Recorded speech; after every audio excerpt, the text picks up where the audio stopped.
Sailing is probably not the first sport someone with a disability would choose, but as you will see with our first athlete, it makes a lot of sense. For someone with a disability, skippering a boat like these behind me is a liberating and exhilarating experience. Our first athlete not only races at the Olympic level, but she teaches others with disabilities how to sail as well. Her name is Maureen McKinnon.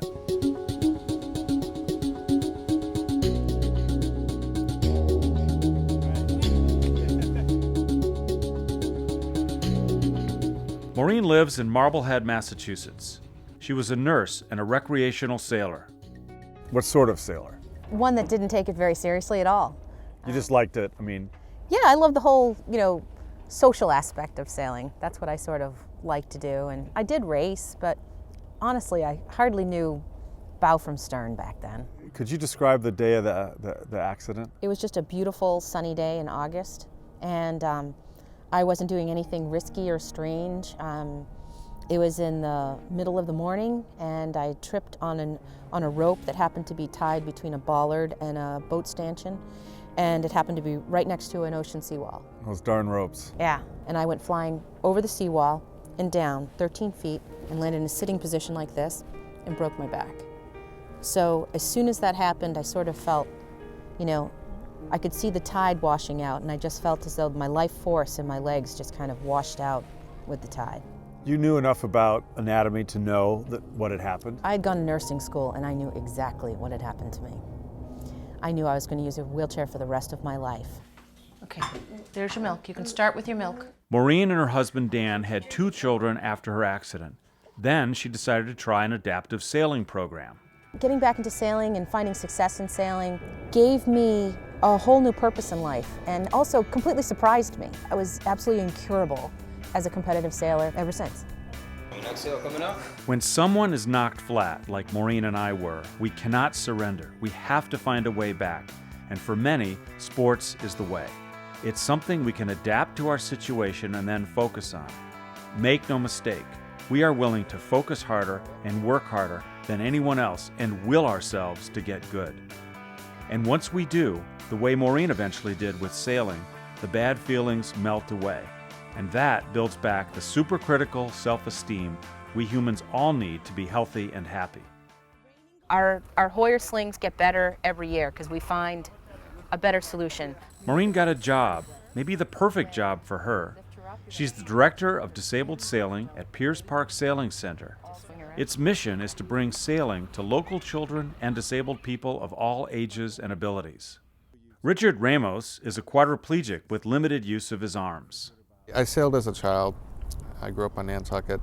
I broke my neck when I was 16, and hadn't been in the water in 30 years. What did it feel like after 30 years to be able to sail again? Amazing. The freedom, is hard to describe. In 3-dimensional space, you have basically 6 degrees of freedom. If you're in a wheelchair, you're only using about 2 of those degrees of freedom. If you're in a boat, you've got all 6 degrees of freedom. You can move forward, you can go back, hopefully not too often. You're heaving up and down, you're swaying from side to side, you're pitching, you're rolling, and you're yawing. It's that freedom Richard talked about that all sailors are attracted to, whether they have a disability or not. I officially have an addiction to sailing. Yep. On this day, Maureen is on Long Island Sound near Rye, New York, taking part in the Robbie Pierce Regatta. Her coach, Betsy Allison, is there. There you go, push, even scull it around. Betsy and Maureen met in 1999 when Maureen began training for the 2008 Paralympics to be held in Beijing. She was in a 2-person event called Scud 18. Her teammate would be Nick Scandone. Nick had been diagnosed with Lou Gehrig's disease. In October of 2007, Maureen and Nick won the trials in their class. Nick was given 5 years to survive, and this was his 5th year. His wife, Mary Kate Scandone, came up to me and said, Betsy, that just gave me another 11 months with my husband. And it was, again, purely through sheer will and determination that Nick beat all the odds that the medical world put on his survival. Maureen was on top of the world. They were going to compete in Beijing. I've won the U.S. trials. I'm going to represent my country. Life is just exactly what I've always wanted it to be. I was in between a training in Miami and a regatta. And then that phone call came in, and they said, something's happened to Trent. The phone call was about Trent, Maureen's 2-year-old son. He had been brought to the hospital the night before with flu-like symptoms. He stopped breathing, there's swelling in his brain. The doctor gets on the phone and basically says, if you'd like to see your son again, you should probably get on a plane right away. I don't know if he'll be alive by the end of the day. Needless to say, I got a panic call in the morning and without thinking just said, well, let's get you to the airport.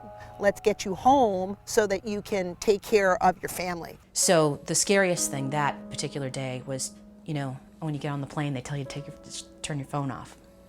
The scariest thing was turning the phone back on when you landed, because we didn't know whether our son would still be alive when we got there.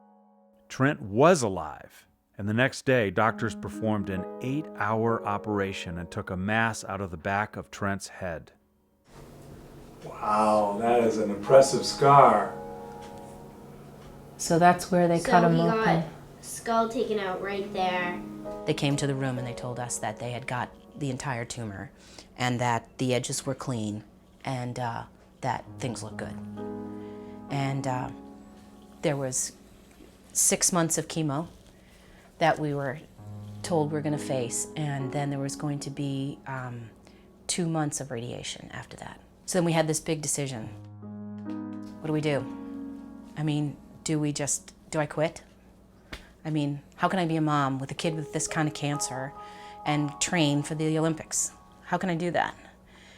And, but then we remembered that Nick had Lou Gehrig's disease, and Nick wasn't going to make it to another Olympics. And there was no substituting. Yeah, according to the rules, he could not substitute me, and I could not substitute him. It goes to the second place team. So we thought about that for about a day or two, and then we just decided, you know what? Let's just reframe this. Let's think about how we're going to do this. How can we not do this? How can we not move forward with an Olympic dream? We basically rallied up friends and fellow sailors from our community here in Marblehead, they were amazing. And my daughter's friends' parents and the school system and my church and everybody. Everyone just came together. I never had to worry about a meal. Meals were on our doorstep whenever we came back from the hospital. Sailors would come and they would mow my lawn. By the time they got to Beijing, Nick's physical condition had deteriorated further. His coaches had to modify the steering and seat systems and had to change the electronic controls from toggles to buttons to accommodate the weakening of his fingers. Nick required feeding and hydration between races, sometimes intravenously. Despite it all, Maureen and Nick won the gold. Their win was the first time the U.S. Paralympic sailing team had won a gold medal in the history of the Games. Maureen was also the first female gold medalist in the history of the Paralympic sailing regatta. When you see this out, do you immediately go back to that moment on the medal stand? It's almost as though every time I look at it, I smile, I hear my anthem, and I see my flag, because that's what I saw when this got put around my neck. And Nick Scandone was right there next to Maureen. I grabbed his hand and we both put our hand up in victory, and I knew that I'd have to hold his hand up there because he couldn't hold it up himself, you know. But I just wanted everyone to see, you know, how victorious his spirit is and how victorious we both felt at that moment. It was really something else. Nick Scandone died the following January at the age of 42. All right, bye, thank you. Bye, guys. Trent is now 5 years old and doing fine. Trent, Trenty. Can you check the bubble gum on the bottom of your shoe like this? Looks okay, no bubble gum. That's pretty good, huh? He has just moved on. You know, he tells people that he had a really big boo-boo in his head once. And that's why he's got a scar, and he'll show people the scar. That's all.